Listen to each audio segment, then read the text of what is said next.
Welcome, everyone, to Ride the Stream. This is Michelle, your co-host, and I'm joined with Travis, my other co-host. How are you doing today? Hanging in there. It's a very, very windy day here in Baltimore. So just, fingers crossed that the power stays on. How are you? Well, here in Glendale, Arizona, it is a fairly sunny day, pretty mild, although we can get some pretty strong winds here too, but thankfully we don't today. Um, well, I am a pop culture writer with emphasis on horror genres, spy, monsters, whatever strikes my fancy. And what about you, Travis? I know you do quite a bit of stuff. I'm a fiction writer. I've written a handful of books. Have a few other in the works. I'm an entertainment writer. I've written for a few different sites over the year, and currently writing for Fanbase Press and my own Substack called the Neverending Streamer. So I have a influence of obviously clearly the Neverending Story has impacted me in a way. So Maybe. Well, today we are back because we are continuing our discussion of Lost, which is a series that aired or broadcast on television back in the day, 2004 through I think about 2010.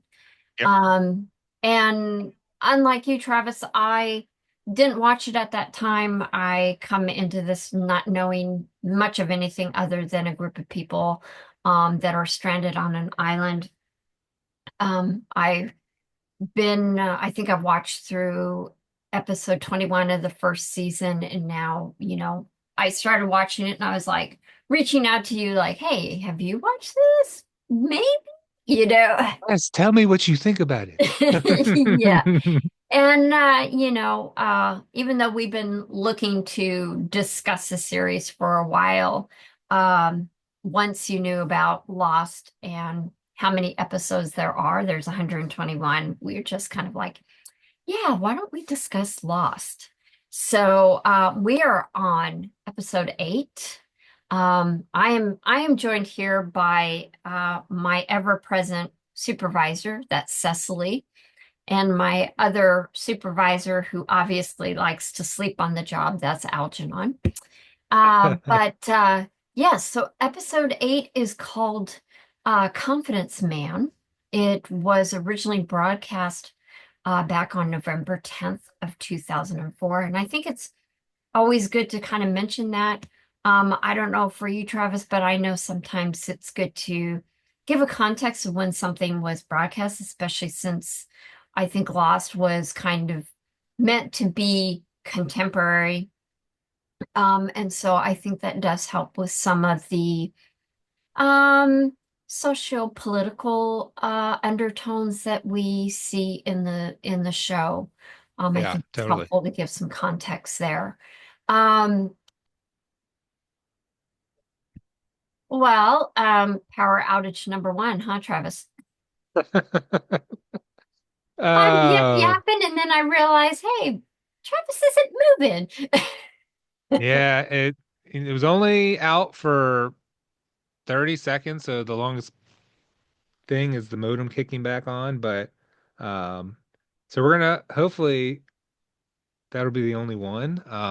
Yes, finger We crossed. might have to put like some kind of tracker inside the Yeah, video yeah, to exactly. so So, for your benefit, Travis, since you didn't get to hear it, yes, and please. everyone else did, I was mentioning that in this particular episode, we actually have featured music titled "I Shall Not Walk Alone" by the Blind Boys of Alabama. I'm not familiar with them. I wasn't familiar with the song, but as always, it was a an appropriate song for the scene. Yeah. Um, Additionally, I would say, and I know we touched on this before, the fact that the title will sometimes be related to something else, that there's a context there, or a subtext for us. And in this case, Confidence Man.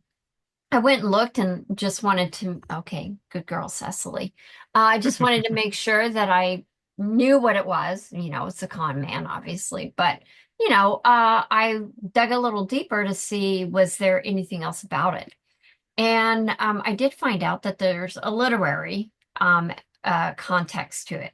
It's actually a mid-century story that was written by the American writer Herman Melville, who we all know also wrote Moby Dick. Yeah. And this story is about a confidence man who gets on a Mississippi steamboat. It's like 1856, 1857, somewhere right in there. And it's April Fool's Day. And the story is structured that he talks with a lot of the different passengers and he presents different confidence schemes, leading to questions of trust. Will they trust him? Will they not? And it's sort of, to me, is kind of built around like the Canterbury Tales. And I think we even talked about that before at one point, maybe on screen or off. But it's that kind of structure. I actually haven't read the story before. I don't know, Travis, had you heard of Confidence Man by Melville? I had not. Yeah. So now I'm like, I think I might have to go read that, because apparently they're, based on the Wikipedia entry, there are a lot of people that this guy talks to. Um, Okay. the yeah, the other is a reference, and we've seen the book show up on the show before, but it's Watership Down. It's a 1970s novel written by English writer Richard Adams. Probably a lot of us that are a little bit older might remember the cartoon that was in, I think, later 70s, I think around that time when there was an animated movie based on the novel. But it is, for those that might not be familiar with the story, it's about a group of rabbits, and they are living in a home, and they talk, they have their own mythologies and all that. So, they have a humanized aspect to them. But they end up relocating, and they basically have to start over a new community. And of course there's you know um death, and all the normal themes that we as people go through, and obviously themes that our survivors are also going through. So Yeah. those are kind of our literary references to the show, and I think maybe um they might have some context here. But I'll do a quick plot synopsis, and then we'll kind of get going into our discussion. And I've done bullet points this time, so it's going to sound a little bit fragmented, but I think it'll still be fine. Yeah. Shannon's health sparks off a series of confrontations involving hoarder Sawyer because the copy of Watership Down is from Boone's luggage. So already we have this notion that Sawyer has, luggage. Boone believes that Sawyer has extra inhalers that Shannon needs because she has asthma, and her inhaler has become empty, and she hasn't been able to have any sort of medication for the past few days, and it's starting to cause some problems. Boone thinks that Sawyer has the inhalers because he has his copy of Watership Down. So while Sawyer is out in the ocean having a swim, Boone is checking Sawyer's stash, but he's caught by Sawyer, and as a result gets a pretty good beating from Sawyer. Boone returns to the cave. Jack has been helping Saeed. As we know from the last episode, he'd gotten gotten hit on the head. So Jack is definitely open for business. He's got doctor hours going on. Yeah. And so he's helping Saeed. Saeed's trying to figure out who hit him on the head. He plans on rooting out who the culprit is and going to deal with this person. So that kind of lays some new groundwork too. Meanwhile, Boone comes in. He's bloodied. Jack helps him. Boone is kind of soft pedaling the fact that he went through Sawyer stuff, but he does say that, well, he had the book, so I assume he has the inhalers, and he beat me up as a result of my going through his stuff, just to try to get Shannon's inhalers. And so Kate and Jack both try to get the inhalers from Sawyer. But Sawyer, when Kate tries, because they have a connection, Yeah. Sawyer says, I will be happy to give you those inhalers for a price. One kiss. And she refuses. So from there, I feel like it becomes a real slippery slope as Shannon's asthma attacks become more frequent and more rough and more violent to her body. To the point that Saeed and Jack kidnap Sawyer and take him to a secluded spot to torture him. He only relents when Saeed mentions taking Sawyer's eye. Up till then, he was using these reeds and was going to try and pop his nails off. And that is just like, no. Thankfully, they didn't show it, but Sawyer did a lot of screaming. Yeah. But when his eyes, when Saeed is saying, well, I'll take an eye, Sawyer says, that's, uncle, Yeah. but he says that he will only tell Kate. So Kate shows up and she says, well, where are they? And he says he's only going to tell her after a kiss. And so they kiss, and it's kind of a semi-passionate kiss. There's some tongue. Yeah. But then afterwards, Sawyer says he doesn't have the inhalers and never did. And he reveals that the book actually had washed up on the shore. He found it and he started reading it. Meanwhile, Sun understands what's going on with Shannon. So she has a quiet word with Michael and asks him for a favor to go find eucalyptus leaves and she'll make a salve that will help Shannon. But because of that, we see that June is upset with Sun, and Sun won't talk to him about what she's doing. And then at the end of the episode, he actually sees her with the salve, helping Shannon, and Jack is thanking her. She is smiling. So the jig is up at least between Michael, her, and the audience. We all know that she understood what Jack said. But Jun is definitely not a happy camper guy. So other stories that are kind of intertwining, we get to see Charlie and Claire starting to bond. Charlie wants to protect her, make sure that she's safe, especially since she chose to stay on the beach rather than to go to the cave. And he gets her to agree that if he can find peanut butter, that she will pack up and move to the cave. So towards the end, we have Charlie. He interacts with Hurley, says, you must have a bag of peanuts. Basically, dude, look at your size, you've got to be hoarding food. To which Hurley's like, no, and that hurts. And by the way, I'm down, a notch on my belt. And he says, I'm a big guy. It's going to take a while.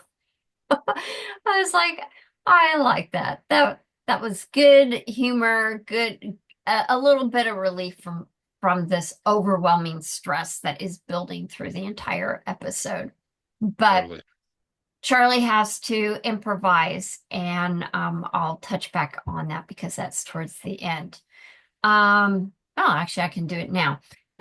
So Charlie can't find any nuts. He can't make peanut butter. So he does the best that he can do.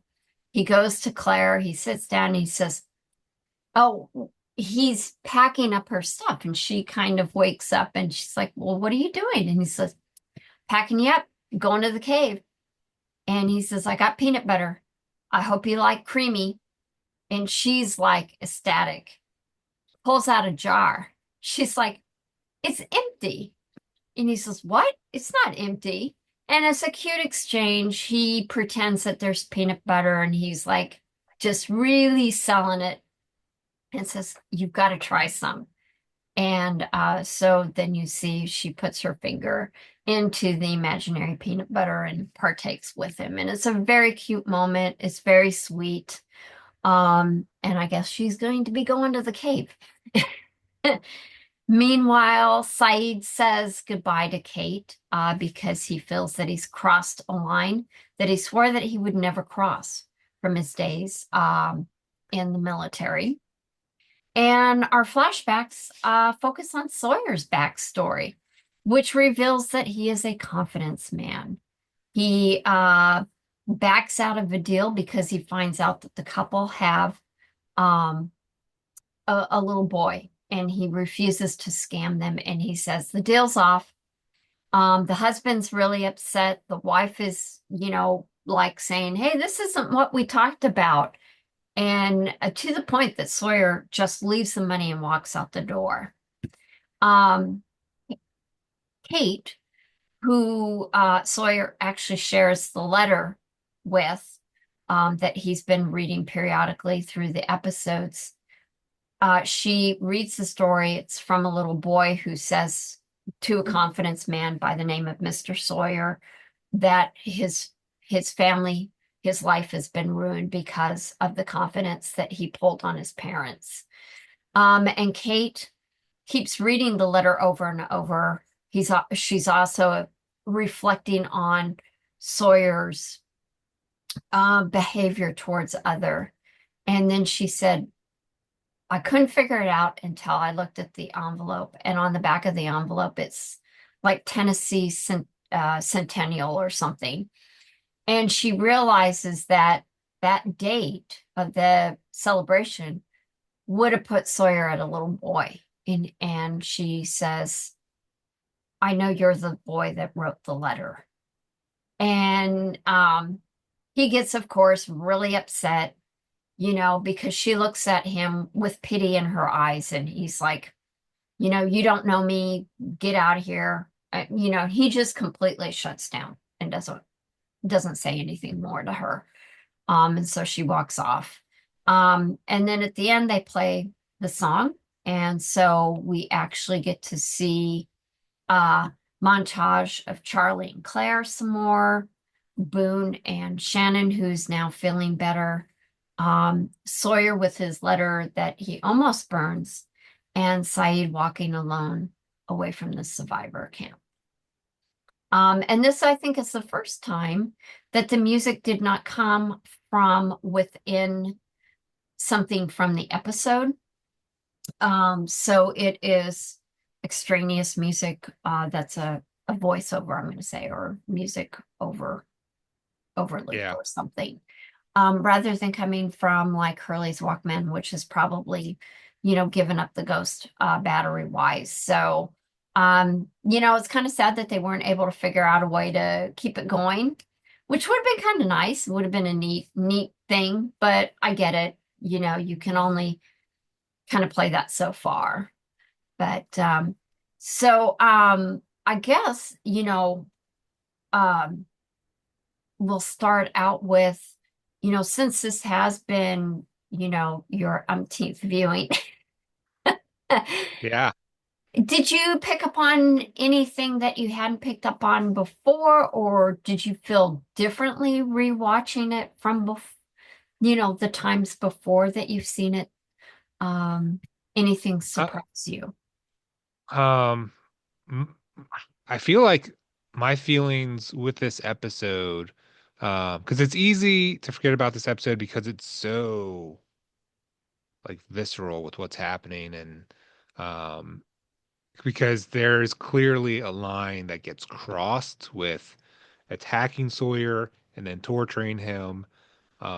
And you see Jack's reaction to Saeed torturing Sawyer, and he's clearly conflicted, and Hmm. I think he understands that it's the wrong thing to do. Um, and that feeling, every same as the first time I watched it, was like, oh my gosh, what are they doing? Like they can't do this. Like, and even like Kate, like she's so shocked by it. Yeah. Um, and she was like, the only thing she can say is like, if you do this, like it's Hmm. her way of saying, if you do, there's no coming back from like Exactly. doing something like torturing someone. So there's those feelings were still present watching this episode. Um, I think I didn't, I don't know if I paid attention to um when Sawyer gets stabbed through the arm. Like I don't remember him like literally being they show him digging his fingers into his arms to pinch the artery. And I was like, "Oh my gosh, I don't remember seeing that before." And we talked about this offline, but I'm very like when you see injuries or um if someone's describing injury, I get that uncomfortable tingly feeling like and Mhm. so this episode definitely presents that, along with the moral dilemma that Jack and Saeed struggle with, albeit briefly, before deciding to, you know, and I mean, I understand that they're wanting to get the inhalers, Hmm. um, but man, yeah, this is a very powerful episode for just so many different reasons. Shannon's asthma struggles, Yeah. the violence. And then like the one other thing I recall from when I watched for the first time was when Saeed leaves. And I remember feeling stunned. Like I thought, is is this it? Is Saeed being written out of the show? Like, because he's gonna go off on his own. We haven't seen from this unknown monster in a few episodes. But there was just this feeling of like, oh crap. Like, is that it for Saeed? So and it's still surprising to see it happen. Um, Clearly he has this huge amount of guilt for what he did. Um, he talks about mapping the shoreline and Hmm. um, but you talked about um offline, maybe this is his own version of Locke's walkabout, where he's trying to find himself or find his place in the world. Um, so maybe that explains why he decides to leave. Yeah. I know when I was watching this episode, like you said, the visceralness about the episode, this was pretty violent. And it actually reminded me of a book that I read while I was at university, that would have been around the time of this episode, actually. Um, it reminded me of Michael Ignatoff's nonfiction book called The Lesser Evil: Political Ethics in an Age of Terror. And it talks about slippery slope, and when you start giving away a little, it keeps going and going. It doesn't help when you have the person that you're looking at is keep egging you on, because Sawyer does that through the entire episode. Like he encourages Jack, pushes Jack by saying, when Jack does punch him in the cave, he's like, is that all you got? Really? I was wondering when you were going to stop being nice to me, and actually punch me, Yeah. is the kind of the context. And even when Saeed and Jack are, got Saeed or Sawyer tied up in the forest, that he's still got that same routine of like, well, is that all you got? When Yeah. he's trying to put the stuff underneath his nails, and it's just like he refuses to give up, and to move from that stance. And it just made me think of how damning and so much guilt that Saeed and Jack would feel, that made me think of that book. And then I was looking it up as we're talking, and I was like, it's from 2004 when this Wow. episode was. So, I don't know if the writers knew about the book. Obviously there was a lot of conversation around the concepts of that book. So, definitely could have some influence here, as well as Lord of the Flies. Again, we have a lot of literary references for this show, and a lot come crashing through on this particular episode. Um, it was really tough watching it again, because I watched it the first time. I was like, what the hell? And then, like you, I really thought, is Saeed leaving the show? I mean, his name's the first one that appears in the credits, and I'm like, are we having a change in dynamics already? I don't feel like I know him well enough, but what I know is obviously conflicted. I can definitely feel him needing to kind of cool down and find his zen again, I guess. Yeah. And how he's going to be able to deal with others, because up till then, he had really shown, his ability to lead, and, come up with ideas that are very pertinent to the survival of all the survivors. I Very think level-headed. yeah, and I think one of the scenes that I didn't say in my recap, but it occurs early, is that we see Saeed go and question Locke, and I'm like, yes, we know it's Locke. We know it's Locke. It's got to be, through deduction. It must be Locke. But Saeed tells Locke that, well, he's, where were you last night? At 1900 hours or whatever. Yeah. Actually 1700 hours, that would make it 5. Yeah. Um, and Locke is like, well, I was, skinning the boar. I was, getting food on the table for everybody. What about Sawyer? He obviously, you two have had some animosity, and Locke says, who stands the most to gain by not getting off the island? Who profits the most? It's really like, that's Locke's con. That's his confidence game going on. And of course, Saeed eats it up, because Locke says, everybody watches television. Everybody ought to know how to like slow fuse, a little bottle rocket. Okay, I'm not one of them. Okay, Yeah. but Yeah, right. I'm like, if you say so, Locke. I mean, you're the great hunter. Um, but he puts enough doubt and twists in there that Saeed, thinks that, okay, maybe Sawyer is that smart and did a slow fuse on it. Use a cigarette. Yep, use the cigarette. And Saeed even takes the knife that Locke offers him. There's that step towards the slope. So yeah, I was just like, he did, we don't know that he questioned anybody else.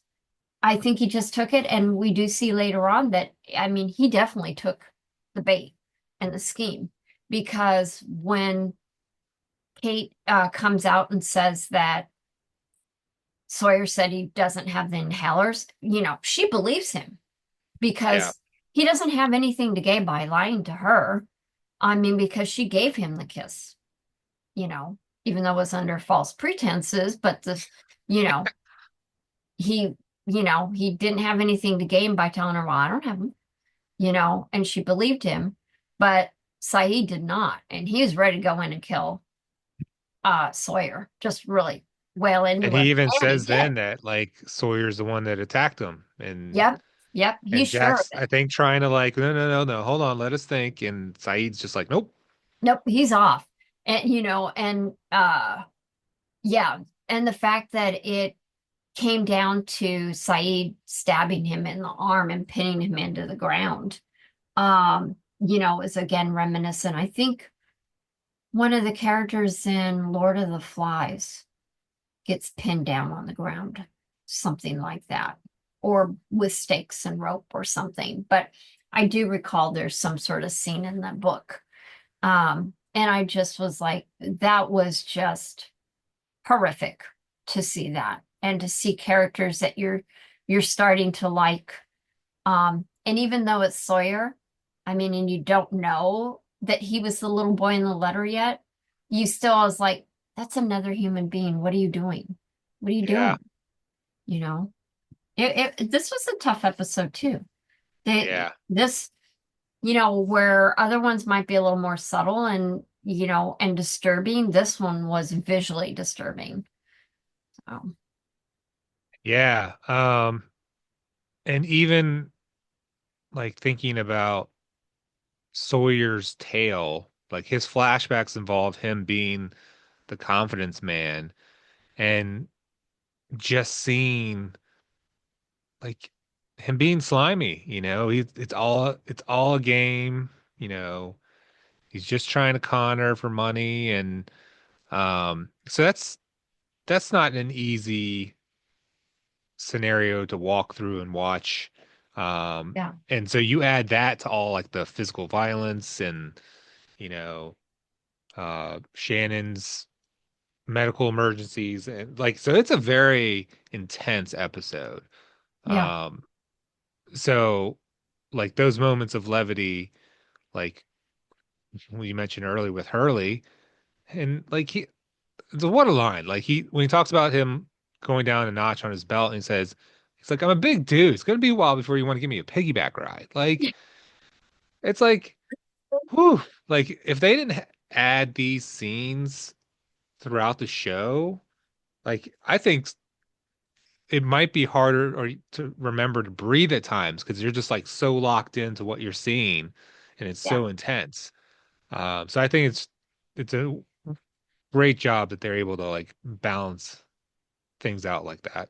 So Yeah, and we definitely needed that because it seemed like from every angle we were getting a lot of tension, if not physical violence, um, and just um, yeah, no relief from it.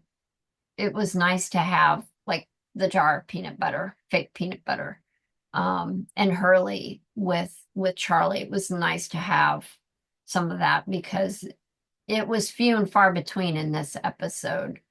Um, yeah, it's just interesting the variety of stories. And of course, on top of it, Sawyer tells Kate that, yeah, he was the boy in the story, but he became the person that he was hunting. yeah, And I was like, wow, yeah. And he realizes it, and I'm like, so maybe some of this asshole behavior is his way of punishing himself for the man that he's become that he doesn't like. And yet, he also has that survival instinct. And now, if, thinking back to it, well, if his mother was gone and his dad was gone, how did he make it in the world? yeah, Um, And obviously he had to use street smarts. He does reveal that at 19, he did his first confidence scheme. That's pretty young how did you end up in the hole for $6,000 at Yeah. 19 when you should be like going to school, going to college, having a job? But here's a man who's been groomed by the guy that he's been trying to find, to the point that he's lost his identity because he now calls himself Sawyer, and that's really sad. Yeah, it is a very sad realization to, that he even knows. Like you said, I became the person I was looking for because he wants to kill the person that ruined his life. Yeah. Um, and I think like his persona, like what he sees of himself, like when he tells Kate not to pity him or feel sorry for him, it's probably because he doesn't think he deserves it.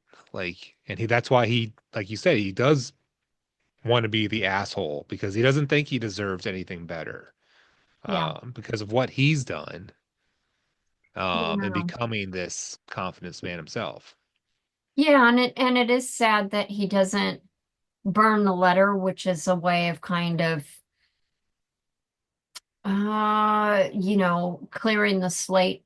He's not ready to clear the slate, so he's still holding on to the old things, even though, he does say at one point to Jack, well, this is the wild, I told you this, it's different rules. Yeah, Possession's 9/10 of the law. I found it, I have it, I'm going to keep it, and if I can get something from it, great. I'm going to do that. You know, uh, it's a different mentality, and he's not ready to be really part of the group, and yet he shows these signs that he's capable of it. But he's not ready, and it's sad to see that with a person that carries around all that baggage, and that they're not able to give it up, you know. yeah.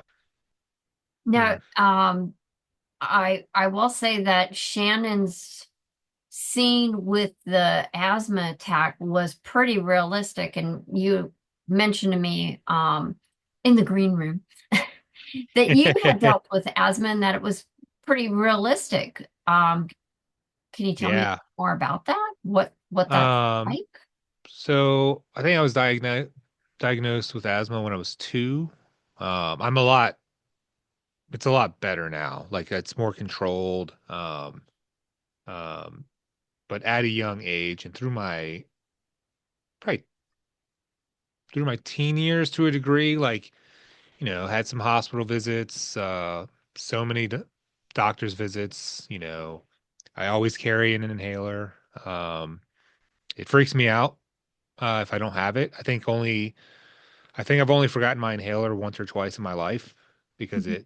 it's, I understood from an early age, like, the watching her struggle to breathe brought, like, it's scary. It is a scary feeling.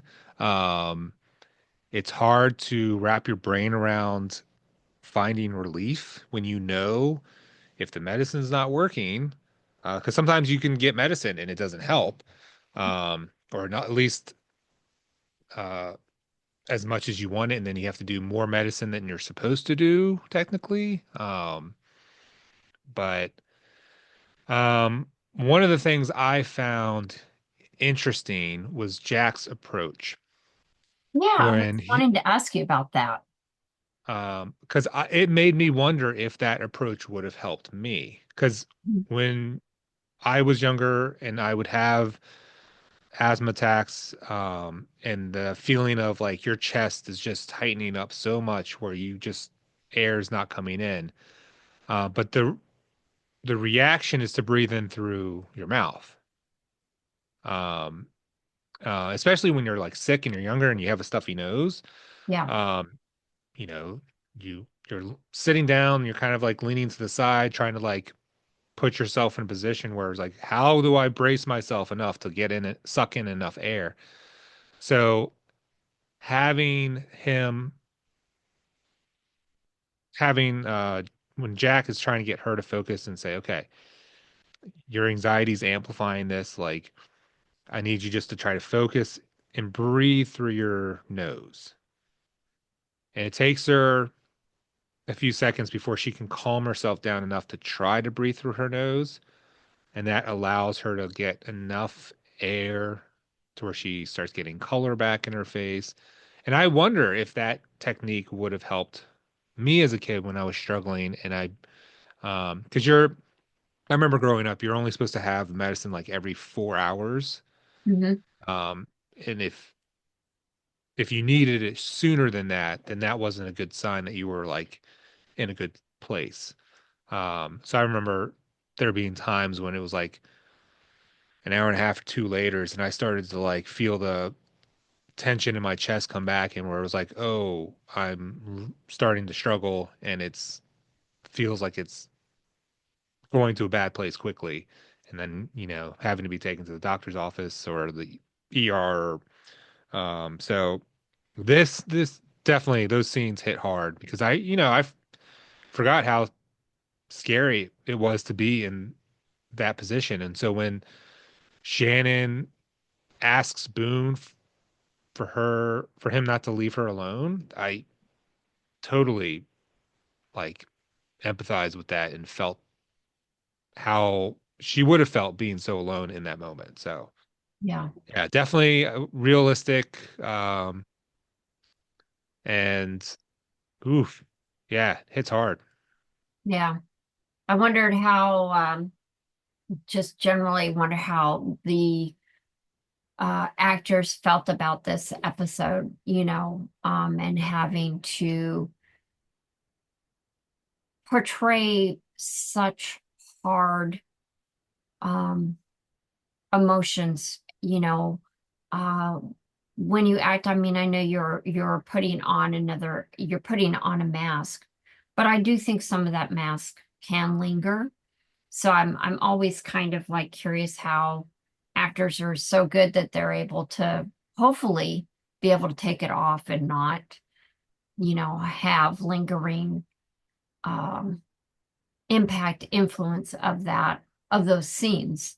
How do you deal with it? How do you stay healthy, so to speak, when you have to play a character that's despicable or your character does something that's very despicable and kind of out of character from what you were expecting that person to do or be, Yeah, because even though we are, they allude to Saeed having been in the military, the Republic Guard, that kind of thing. It's in this episode. I mean, that uh Sawyer said, when he said, yeah, of course I'm serious about a kiss. You think I'm not, given the fact that I just got, you know, tortured by a spinal surgeon and an honest to God Iraqi, yeah. so it's like, how does the fellow that plays Saeed, mediate those feelings? How do any of them? Um, it's just always something that interests me. How I don't think I'd be a very good actor. I think I'd be impacted by my roles all the time or something. But I guess that's part of being a professional actor, I guess. Well, I mean, even Great. Boone's role as a brother, like he keeps, telling Shannon's like, come on, I need you to breathe. Like, and it might seem harsh, but I think that's a reality where he's scared and he doesn't know. There's nothing really he can do to help, but to try to get her to just to say something simple. Like it's kind of like a husband in the, you know, emergency room with his wife who's pregnant, and he's like, "Okay, push, honey." Like, okay, thanks. It's like it's not really useful, but he's so freaked out and scared in that moment that he's like he Yeah, doesn't know what else to do but to try to tell her to breathe. So that yeah, seemed very realistic too. So yeah, the cast they do a great job, and it would be interesting to know you know how they're able to compartmentalize like the things that they portray on screen versus like, okay, it's at the end of the day, how do I find my Zen off screen like Saeed when he's walking down the beach to leave the Yeah. camp? Yeah, even the other thing that I noticed right there at the end is that most of the shots have been pretty close up, like we'll have half body close ups. It's very rare that we get like an actual, I'm going to say an establishing or a reestablishing shot of the larger environment that these people are on. Mhm. And I did notice that they did a long shot of Saeed. He's sitting on the beach. He's looking at something. But you can see way off in the distance how huge this island appears to be. Yeah. That you know, that would take he thinks it's gonna take him a really long time and that he may not even meet up with Kate again. You know, Yeah. he gives her a kiss on her hand and says, I hope maybe we'll meet again someday. And I'm like, That's uh, crazy. yeah. But then I'm looking at that shot and I'm like, okay, this island's huge. I'm surprised that, he's not saying, well, let's get a serious, nah, got cat hair. Ugh.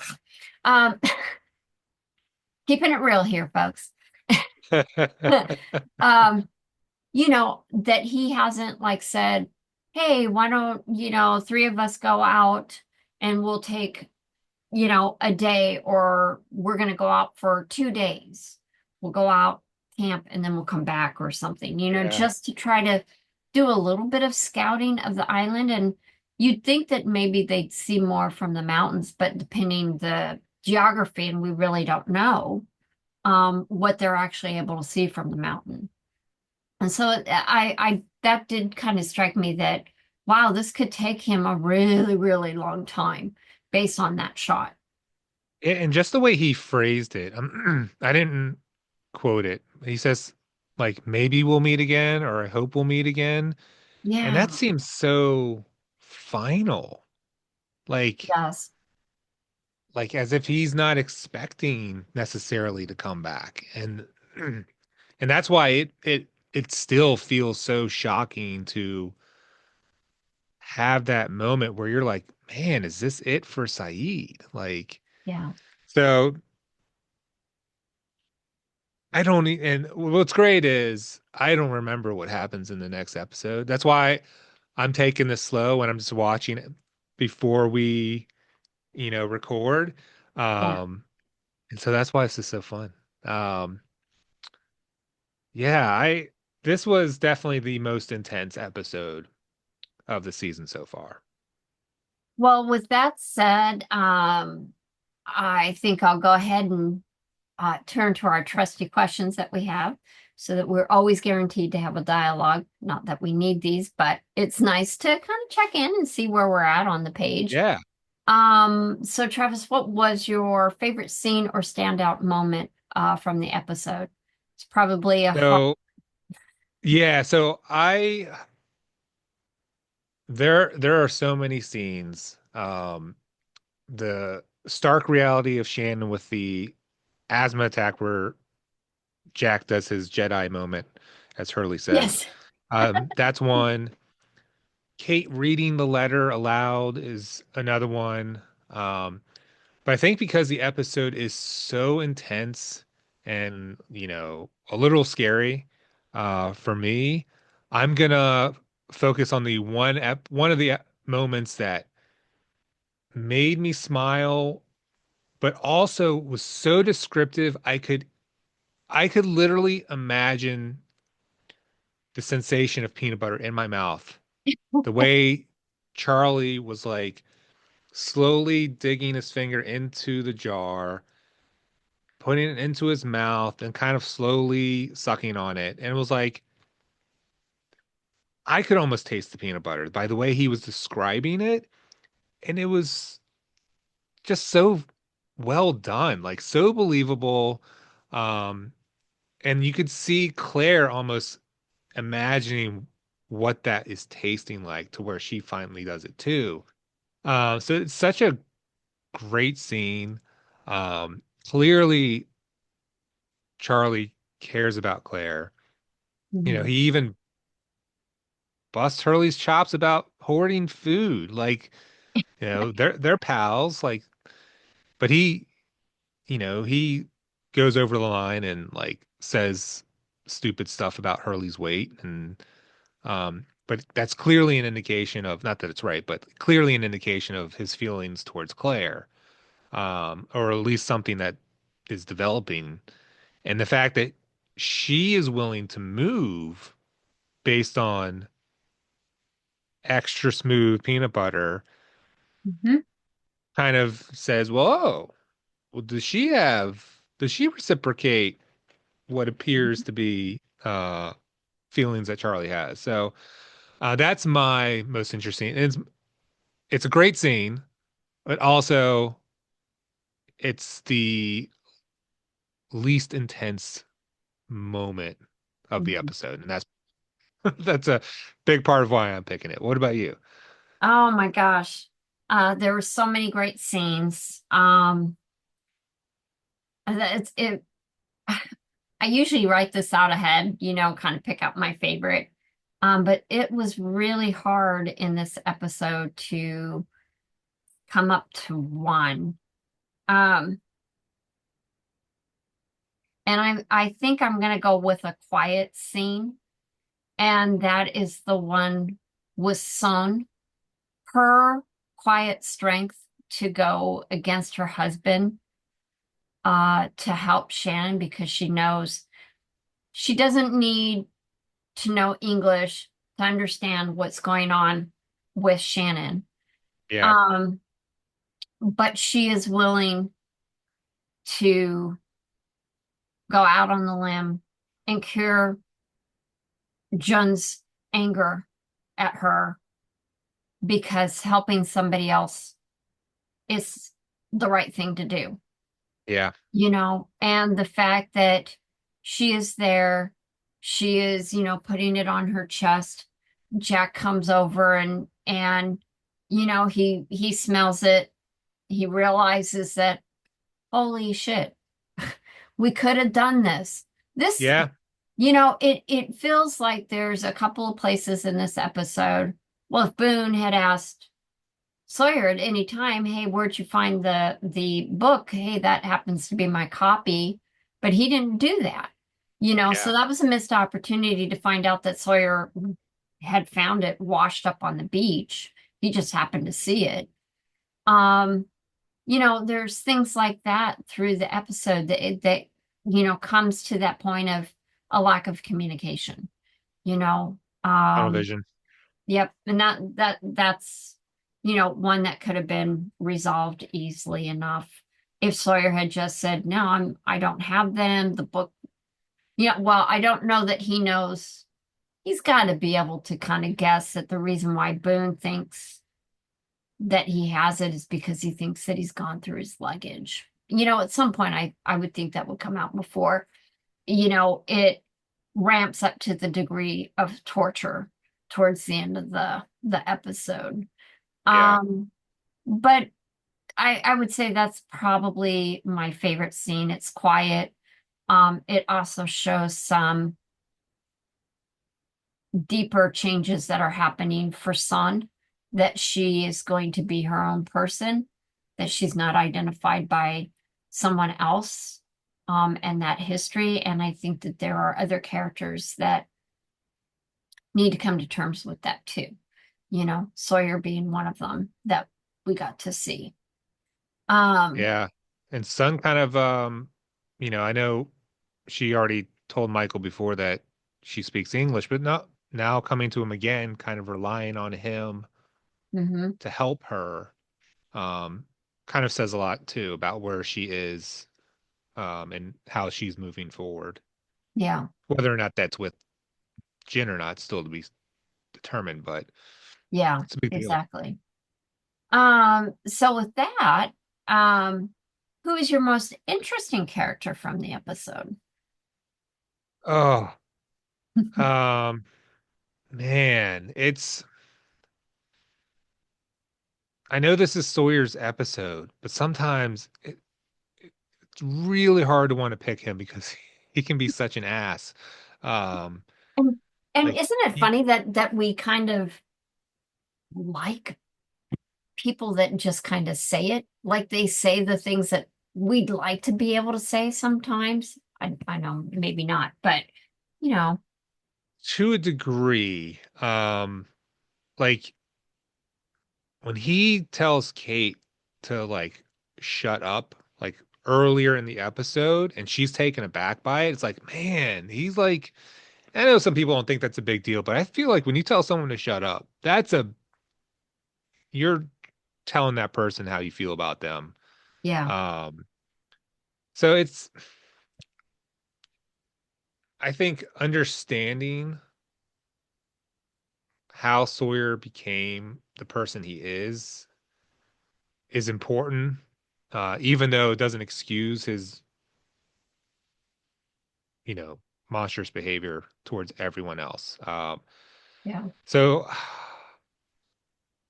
I feel like that's the obvious choice. The other one I think is, um, I think I was initially leaning maybe more towards Saeed. Hmm. Um, and even though I think there's maybe a little more airtime with Jack, um, I think it's one of them. I think it's one of them three. Hmm. I think I'll probably say Saeed just because of how shocking that final scene is of him walking away and thinking, is this the last episode for Saeed? Like, um, and knowing that there is clear remorse, knowing that he and Jack cross the line and you feel that while you're watching the episode, um, and knowing that he's capable of that. Like when Sawyer questions him and says, "Oh, I bet you haven't tortured anyone in your life," and he's like, "Unfortunately for us both, you're Yeah. wrong." So he understands what he's done in his past and that he's not happy with it, but he still pushes past that line.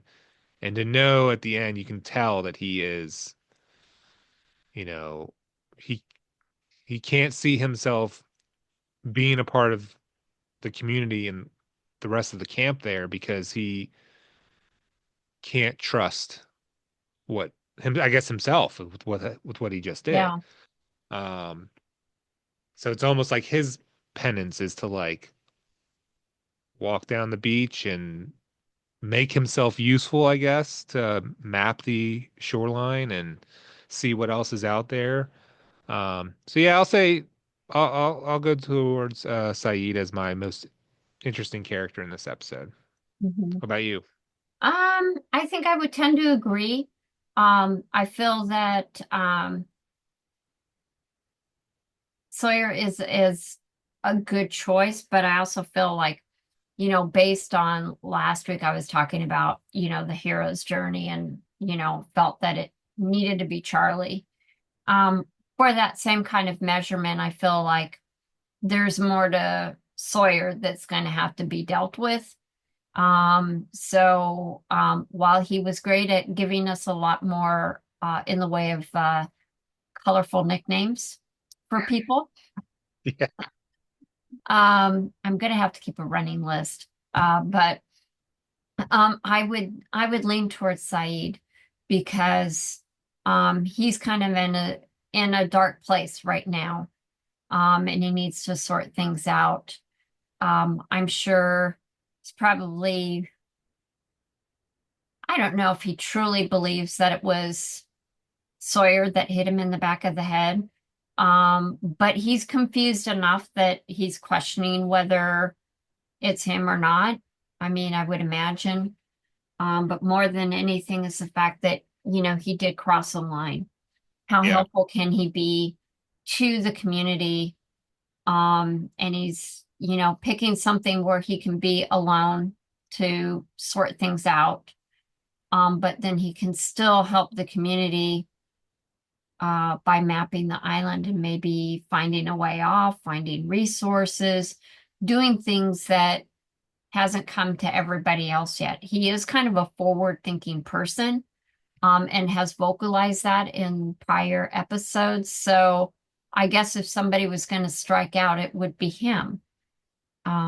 So I think I would say Saeed as well. And I was just thinking about how I don't know which episode it was where he uh maybe it was 2 episodes ago where or maybe it was last episode where Jack wanted to start bringing people to the caves and he asked Jax, when did you decide to start a new civilization? I guess with the realization that Jack is the quote unquote the leader. Yeah. Um, in this episode, you know, he tells Jack that he can get the information and he asks Jax, is that a yes for me to go through with the plan? So it's almost like this chain of command where he also now recognizes Jack as the leader and needs that permission to go past the line. Even though he uh, probably deep down knows it's not the right thing, or at least he knows at the end by the end of the episode. But so it's interesting that the hierarchy. This episode almost kind of establishes Jack Even as the further. ultimate leader now that Saeed is like looking to him to get approval. Yeah. Um, so Yeah, that's yeah. actually a really good read about the hierarchy and the chain of command. The fact that, he did look to Jack for that. He didn't look to Kate. He didn't look to Locke or anybody else, but Locke gave him the scheme. Hmm. He was the ideal man. Saeed's the muscle. And your leader is Jack. And then your negotiator is Kate, in this particular case. I mean, she really is. I mean, she is the glue of the show. She like connects all of the pieces, all the people together Yeah. in some way. And so And I'd almost say that if she's not the most interesting character, she's definitely right up there next to, or very close to Saeed. And if she'd gone on the walkabout or decide to go off on her own, I would have put her as the most interesting character. But it's because, what Saeed went through. So, yeah, I mean, Kate just has this ability to connect mhm. with people in a way that's genuine. I mean, um, I think Sawyer at one point made a comment about Jack and Saeed fighting over her, like figuratively, of course, but like as far as like which way is she gonna go to the cave or the beach Yeah, um with him, Saeed grabbing her hand to shake it and giving her a kiss on the hand. Not that there was intimacy behind it, but I think it just shows like how quickly these people have bonded together. And particularly Kate with Jack, Saeed, and even to a degree Sawyer with that. I mean, that was a steamy kiss. Like, um, yeah. so and her reaction after he tells her she doesn't have it, and she kind of forearm or elbows him in the face, like, whoo. I thought she actually punched him. Thought it was Oh, maybe. I thought it was a solid punch, and I'm like, man, that guy can't catch a break on getting slugged. But he kind Um, of asked for it. yeah, big time. Yeah, Um, so, um, yeah, and now with Saeed gone, it's like looking forward, that's one less ally to bridge the gap between like Sawyer being awful and not having that level-headed presence. Because I really think Saeed was one of the most, if not besides this episode, of course, like one of the most level-headed people on the island. And, you know, probably the most. I mean, I think Jack eventually came to the, hey, we need to come together or we're going to die alone. But, you had mentioned when we talked about it, Saeed had mentioned that in the prior episode, hey, we need to coordinate, we need to do yeah. this and that. So I think He is very forward thinking, and him being gone, um, isn't a good thing for the rest of the people. I Like, don't think so either. I think you're right. He is kind of the rock. He is kind of the muscle. Um, Jack is able to do things himself. And there's Locke and stuff like that. But it's the fact of going back to Jack's speech saying that we all need to come together or we're going to die alone. And I think that really is an encapsulating emotion, a state of being that all these survivors need to understand that they can't do it on their own. And, you know, Saeed shouldn't have gone away, but you understand that he's got to cool off and think things over and find that state again where he's not yeah, going to cross the line. Um, because he's had to deal with a hell of a lot too, just like everybody else. And we each have our tipping point where we break down.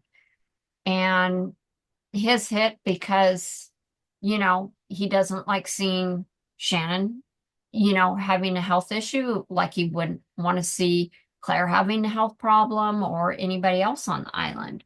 yeah, He's that type of person, and I think that he's learned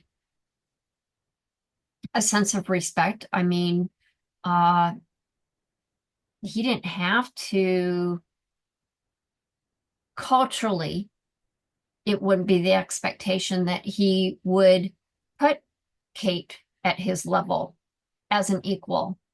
And yet he does. So there's something about his background that, has changed the perceived culture, I'm going to say, that he comes from.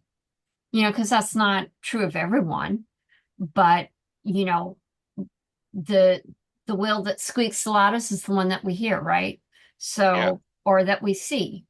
Um, so, the fact that he does that, you know, anybody might do that. But, he respects her. She's gone out on a lot of hikes with him.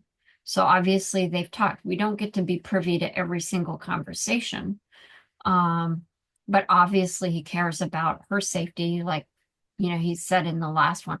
Now, you're fine. I don't trust Sawyer though, you know. yeah. So, And it's interesting to see Kate at the end not try to change his mind or tell him he can't do that. So she kind of respects him and his ability to kind of, I guess, manage this decision. yeah, Um, so they definitely have this interesting dynamic of trust and depending on each other and to a degree, but also knowing that they're capable um, on their own. yeah. And kind of going back again to the writers and how they've mapped out these characters and how they interact with each other and their dynamic. It's just incredible because there are so many different dynamics and they really do explore a lot of different dynamics because Kate doesn't respond the same way to Jack or to Sawyer or to Charlie or to Hurley or, anybody else on the island, and she really hasn't had a whole lot of action with like Jun and Sun necessarily. Yeah. So it's I think they've done the writers have done an absolute phenomenal job with really bringing in a lot of different dynamics and exploring them and doing it subtly, not, throwing it in your face necessarily, but allowing you to, um, you know, come upon it yourself and to read and mediate what you're watching. And, we talked about this in like the first couple of episodes, talking about how Lost at the time was shown once a week. And so you had a whole week to really kind of ruminate about what you saw, what you heard, what were the interactions between people, what resonated with you, what didn't, or how did you feel about different things. as much as Sawyer is an asshole, there's still things about him that are valuable, commendable, that he does show. But he also does speak his mind, and not everybody speaks their minds, when maybe they should. So Yeah, that's a value that he has that I might admire because I'm more of an introvert. So, you know, same. Yeah, and it's not easy to say no. And for him to be able to do that, okay, was that the right thing to do? No, but it shows that he does have some sort of inner strength there. And so I think that there's a lot to peel away with all of these characters. So yeah. and And this and it's episode just highlights like how complicated he is as a person. So yeah. And the reason why we chose Lost as Rides a Stream, to start with, because there's so much to talk about this show.